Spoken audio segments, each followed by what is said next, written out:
T twenty বিশ্বকাপে ভারত আর পাকিস্তানকে একই গ্রুপে রাখা হয়েছে। শিডিউল এখনো ডিক্লেয়ার না করলেও রিপোর্ট অনুযায়ী ভারত আর পাকিস্তান একই গ্রুপে থাকবে।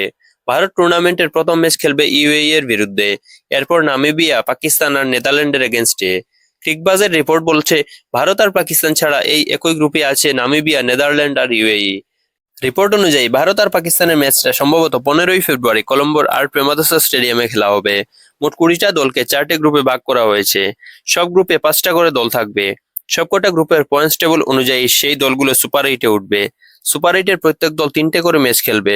সেখান থেকেই সেমিফাইনালে 4টে দল উঠবে। টি-টোয়েন্টি বিশ্বকাপ 2026-এ ভারতের ম্যাচগুলো হবে বড় 5টা শহরে: কলকাতা, মুম্বাই, দিল্লি, চেন্নাই আর আহমেদাবাদে।